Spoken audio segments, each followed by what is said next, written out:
8 o 7 minutos en el territorio continental ecuatoriano, buscando la verdad y abogando por la unidad nacional en pro de la paz y la seguridad en el Ecuador. Queremos saludar al doctor Santiago Basabe, catedrático de la Universidad San Francisco de Quito. Lo invitamos a un diálogo para analizar las perspectivas con la próxima Asamblea Nacional que debe instalarse el 14 de mayo entrante, y los desafíos también de lo que requiere el país, más allá de posiciones político-ideológicas, dar gobernabilidad en el Ecuador cuando hay desafíos urgentes como emprender reformas en el orden constitucional, en el orden legal, la aprobación de nuevas leyes, reforma laboral, reforma al seguro social, reforma a la seguridad, es decir, grandes desafíos que tiene represados la Asamblea Nacional. ¿Cómo ve ese panorama, Santiago Basabe? Buen día. Hola Miguel, buen día con la audiencia.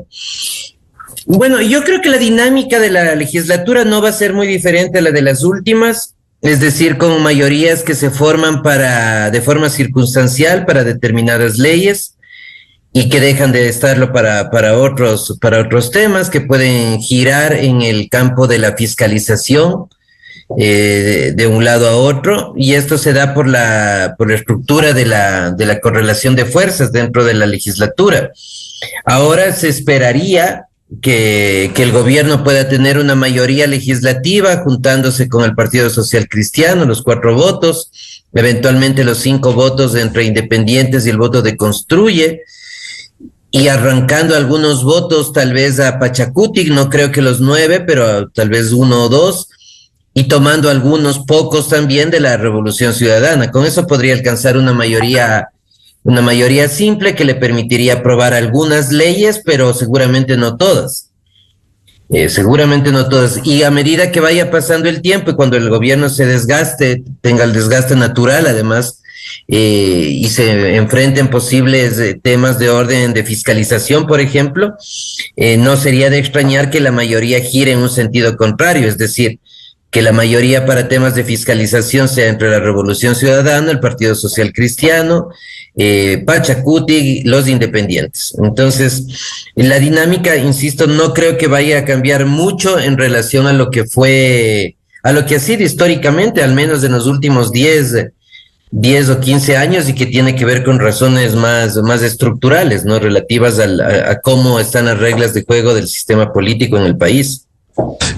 Por cierto, de lo que se ha anunciado, ayer confirmó un asambleísta de ADN que tendrían ya 70 votos como para tener una base que les permite alcanzar los 77 votos cuando se vayan pronunciando los diferentes sectores, especialmente, como decía Santiago, no solo el Partido Social Cristiano, sino independientes y otros, incluso de la Revolución Ciudadana, que han anunciado que dejarán esa tienda política como la asambleísta de Los Ríos. Es decir, hay un claro mensaje que le permitiría al ADN, el movimiento oficial del gobierno, lograr lo primero, es decir, repartir las dignidades principales, el Consejo de Administración de la Legislatura y luego al menos las 15 comisiones legislativas permanentes. Yo creo que eventualmente sí. Ellos tienen, me refiero a ADN, tienen 66 votos propios, digamos, del partido.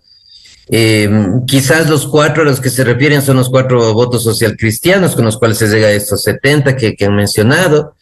Y luego es cuestión de juntar esos 7 votos, ¿no? Que no creo que sea una tarea tan difícil al momento, por estos votos precisamente de RC, de Pachacuti en alguna medida y de los independientes. Y luego la sostenibilidad de esa alianza se dará en función de cuáles sean los acuerdos legislativos, ¿no? En términos del reparto de las comisiones, en primer lugar, que es algo natural, que es algo obvio, la negociación, que no es algo que debe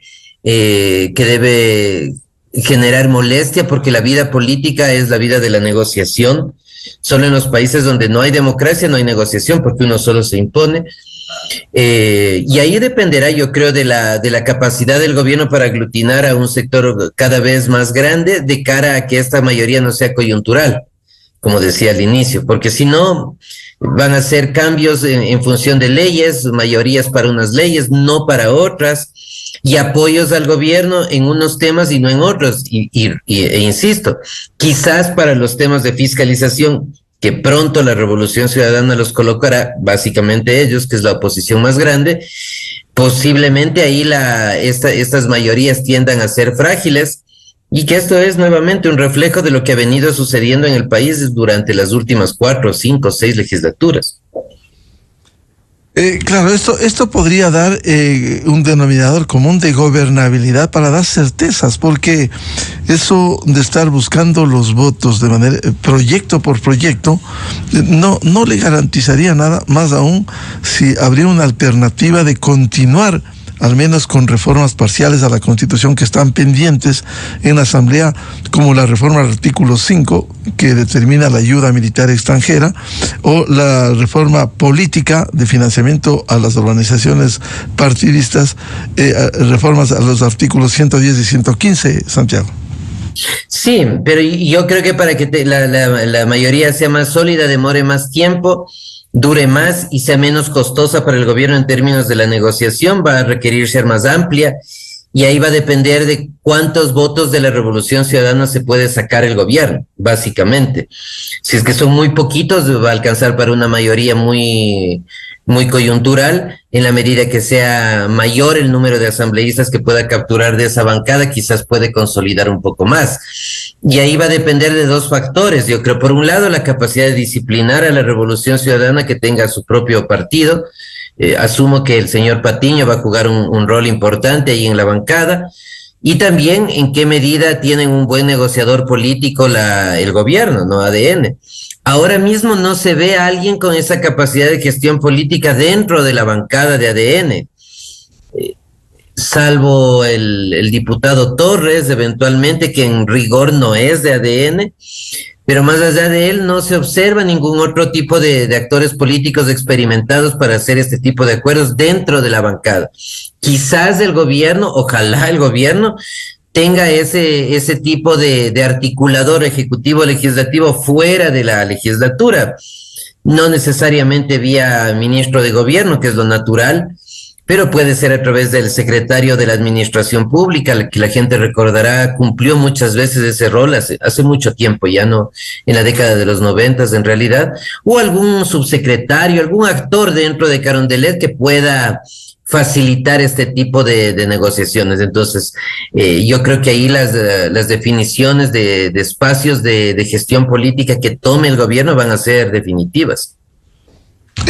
Ahora, dentro de estos desafíos, partirá por captar la presidencia y las alianzas que haga, presidencia, vicepresidencia y los miembros del Consejo de Administración de la legislatura. Sí, y la posibilidad de captar la presidencia quizás no necesariamente es por el propio ADN, puede ser parte de acuerdos con otros sectores políticos de entregar la presidencia de la Asamblea Nacional. Se decía extraoficialmente, y esto antes de la elección, que la Revolución Ciudadana había negociado ya o estaba en negociación con Pachacutic para entregarle la presidencia de la Asamblea a cambio del apoyo legislativo. Quizás esa puede ser una opción también para el gobierno, ¿no? Entregar la presidencia sea a Pachacutic o a alguno de los 5 independientes, o eventualmente al propio Partido Social Cristiano, que teniendo pocos votos van a ser decisivos, de cara a que esta mayoría se consolide, ¿no? De mejor forma, compartiendo los espacios de poder, y quizás ADN capturando algunas de las comisiones legislativas más importantes, más trascendentes, fiscalización, por ejemplo, el CAL, evidentemente el control del CAL con 2 o 3 vocalías. Entonces, eso yo creo que va a ser ya parte del proceso de negociación. Y ahí quizás la idea fuerte es que ADN, para tener una mayoría más consolidada, debería compartir el poder con estas otras fuerzas políticas sin las que es imposible que llegue a una mayoría, porque ese es el punto de partida. Sin socialcristianos, sin una parte de Pachacutic y sin los independientes, es imposible llegar a una mayoría. Entonces, a pesar de que numéricamente sean menos estos tres partidos o estos 3 grupos dentro de la legislatura, sus votos son muy importantes y eso seguramente ellos van a negociar para que se vea reflejado en la conformación del CAL, de la presidencia de la Asamblea y de las comisiones. De cualquier manera, no ha habido buenas experiencias. Precisamente en este gobierno, para completar la administración de Guillermo Lasso en año y medio, se entregó en ese acuerdo y vemos lo que sucedió después. Se fue Henry Kronfle de candidato presidencial, quedó Viviana Veloz y todo. Hemos visto lo que ha sucedido, incluso queriendo boicotear la posesión de un superintendente de bancos. Las comisiones de fiscalización, un fracaso total. Quisieron emboscar a la fiscal general en una comparecencia. La Comisión de Justicia, en manos del correísmo, quisieron aprobar unas reformas impresentables al Código Orgánico Integral Penal. Por ello es importante, al menos esas comisiones que son fundamentales, Santiago. Sí, totalmente, porque el correísmo, más allá de que yo creo que en determinadas ocasiones se sobrevalora la capacidad de movilización política del correísmo, me da la impresión. Porque por otro lado hay decisiones muy erráticas que han asumido y esto me parece que lleva a esta sobrevaloración de la capacidad de movilización del correísmo. Pero más allá de eso tienen una bancada fuerte, una bancada grande, que no es mayoritaria por sí misma, pero que dada la fragilidad de la posible mayoría del gobierno, puede llegar a hacerlo. Entonces, se va a necesitar un monitoreo de la legislatura constante, diario, desde el gobierno. Y para eso ojalá tenga un equipo profesional, capacitado, con conocimiento para hacer eso. No puede dejarse ningún detalle en la relación ejecutivo-legislativo, ni en la vía y ni en la autonomía propia del legislativo suelto de parte del gobierno, porque la Revolución Ciudadana, su espacio fundamental de oposición, está ahí, en la Asamblea. Hay algunos legisladores que llegan con cierta experiencia y eso va a ser fundamental porque su oposición va a ser desde el día 1, claramente, y van a buscar todos los medios posibles, los que corresponden en derecho y también los que no, para frentear al gobierno, para generarle crisis, para generarle conflictividad, para propiciar inestabilidad. Desafortunadamente, el guión de la Revolución Ciudadana en los últimos años ha sido esencialmente ese, y no veo razones para pensar que en esta asamblea no sea la excepción y tenga un comportamiento distinto. Lo cual, de alguna manera, si mira al país, estamos hablando de la necesidad de gobernabilidad. Si siguen buscando impunidad, realmente esto no le hace bien a la democracia. ¿Por qué no dejar que funcione la justicia, la fiscalía, y no seguir buscando sacar a condenados por la justicia por delincuencia organizada y que están en la cárcel? Porque el guión de la Revolución Ciudadana como partido tiene como punto inicial y quizás único, pero al menos inicial, tal vez no es el único, pero al menos inicial, la resolución de los conflictos judiciales del expresidente Correa y de otros dirigentes de la Revolución Ciudadana. Alrededor de eso gira cualquier acuerdo, cualquier negociación, cualquier posibilidad de acercamiento con ellos. Es así, esa es su estrategia. Es la estrategia del PRE en los 80s e inicios de los 90s. Cualquier acuerdo que en el Congreso Nacional de esa época, con el PRE, cuyos votos eran fundamentales, era la segunda bancada legislativa luego del Partido Social Cristiano, pasaban por el tema de resolver el conflicto judicial del expresidente Bucaram, recordará la gente. Cualquier negociación pasaba por eso. Ese era el punto fundamental de acuerdos o no con el PRE, y quien no estaba dispuesto a llegar a acuerdos sobre el retorno del expresidente Bucaram no conseguía los votos del PRE. En alguna medida el comportamiento legislativo de la Revolución Ciudadana al día de hoy es ese, ¿no? Empieza y termina por cuestiones de orden judicial. Y creo que las últimas elecciones han dado cuenta, entre otras cosas, desde luego, que tener una agenda política que esté centrada fundamentalmente en ese tema y únicamente en ese tema no da buenos resultados políticos, no da buenos resultados electorales. Y ahí están las pruebas, ¿no? Es la tercera elección en la cual no pueden llegar a la presidencia, y me parece que, entre otras razones, nuevamente, está por esta incapacidad de tener una agenda política más amplia de otros temas, de de diversidad de estrategias políticas. Al cerrarse solamente en el tema de resolver los conflictos judiciales, su capacidad de acción también se limita y la posibilidad de que muchos sectores políticos se acerquen a negociar y a discutir, con ellos también se va cerrando cada vez más. ¿Cuáles son, Santiago, los grandes desafíos, las prioridades que debiera afrontar esta Asamblea Nacional? Yo creo que hay una que es básica y que es la economía.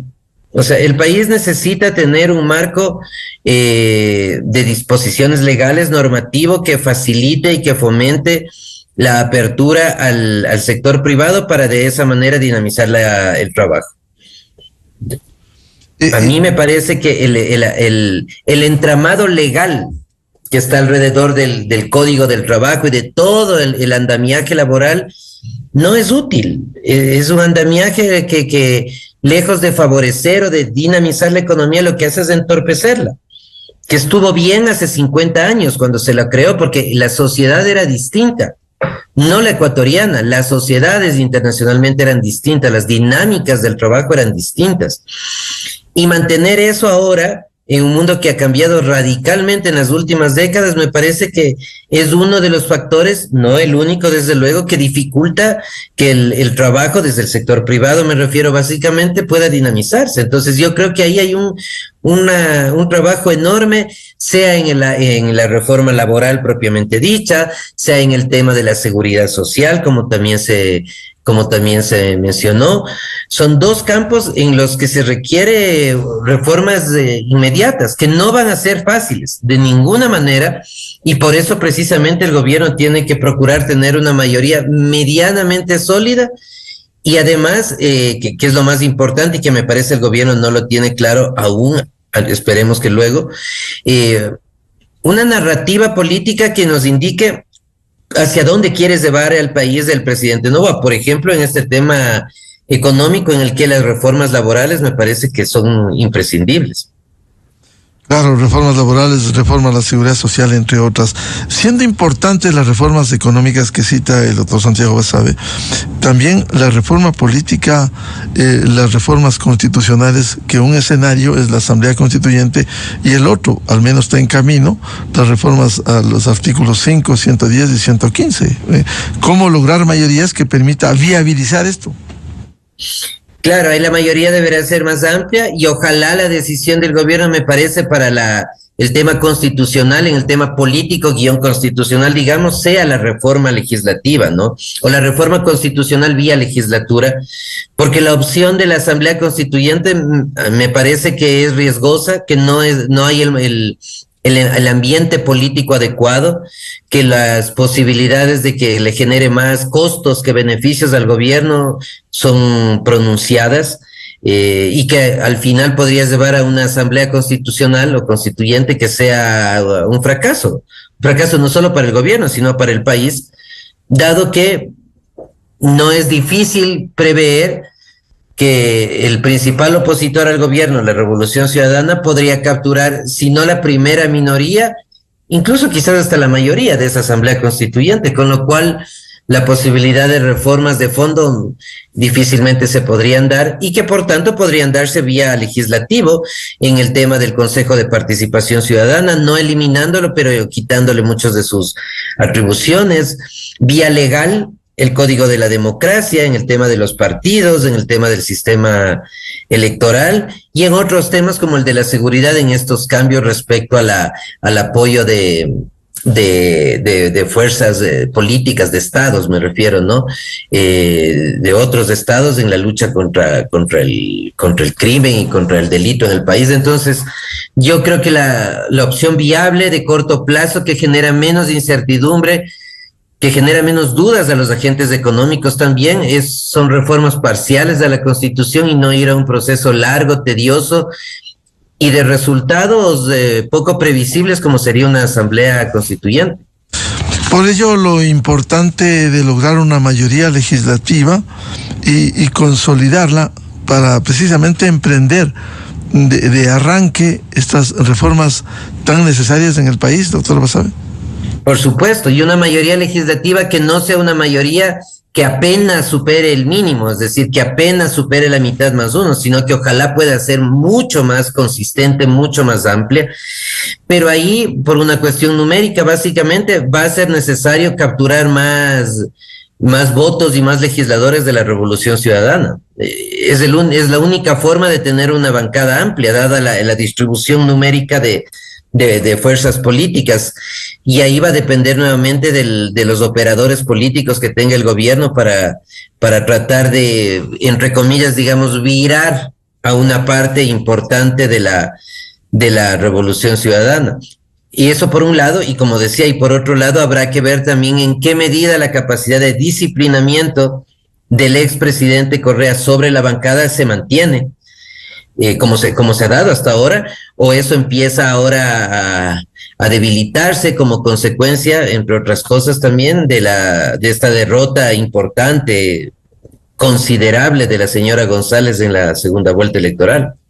Claro, será importante contar no solo los 77 votos que tiene, sino una mayoría más consolidada que le permita hacer esas reformas. Ahora, desde el otro escenario, el quedarse muchos asambleístas que generalmente llegan por la primera y única vez que no vuelven a la asamblea, dado que son desconocidos y no son unos buenos legisladores, simplemente tienen una expectativa, mantenerse en oposición 4 años o simplemente hacer una alianza que le permita también el poder hacer obras, aun cuando esto se eliminó de la Constitución, hacer obras en sus provincias, legítimamente buscando responder al electorado. Es decir, esto pudiera ser un camino para no estar atados 4 años solo a una radical oposición buscando impunidad, antes que aliarse con el gobierno y respaldar esos proyectos, Santiago. Es que seguramente algunas de esas herramientas son las que el gobierno va a utilizar, ¿no? Entregar espacios de poder, lo cual, dicho así, no implica corrupción. En las provincias, vía las gobernaciones, por ejemplo, que es una herramienta de gobernabilidad importantísima que tienen los presidentes cualquiera, direcciones provinciales importantes en las provincias, pienso en salud, en educación, que les pueden permitir a los legisladores mantener visibilidad en sus provincias, porque efectivamente muy pocos tienen una imagen nacional, la mayor parte tienen imágenes locales, y a muchos les interesará quizás continuar posteriormente su vida política en los gobiernos seccionales, ¿no? en las prefecturas o en las alcaldías. Ese es un espacio seguramente de negociación del gobierno. Efectivamente lo deben estar haciendo así. El punto es en qué medida pueden equiparar todos esos recursos con las demandas de los asambleístas. Esto puede costar mucho tiempo de negociación y también concesión de espacios políticos, evidentemente, pero esa es parte de la negociación política en cualquier gobierno, y es lo que se supondría en estas semanas y en estos días debería estarse ya gestando desde el Ministerio de Gobierno y desde el Palacio de Carondelet en general. Bien, al doctor Santiago Basabe, catedrático de la Universidad San Francisco de Quito, muy gentil su atención a la revista de Opinión y Democracia. Santiago, muy buen día. Muy buen día, Miguel, buen día a toda la audiencia, un gusto. Muchas gracias. 8:30 en el territorio continental ecuatoriano. Vamos a una pausa y ya volvemos buscando la verdad, diálogo previsto con el ex asambleísta, médico y catedrático doctor Leonardo Viteri sobre una intervención que ha hecho el gobierno a través del bloque de seguridad en el hospital, un reconocido hospital del Seguro Social, Carlos Andrade Marín, precisamente por presuntos actos de corrupción, como ya lo hizo anteriormente con el Teodoro Maldonado Carbo de Guayaquil. Desde 1984 con Gonzalo Rosero, la revista de Opinión Democracia. Siempre líderes, siempre confiables. Enseguida regresa Miguel Rivadeneira a la búsqueda de la verdad. Inicio de espacio promocional y publicitario.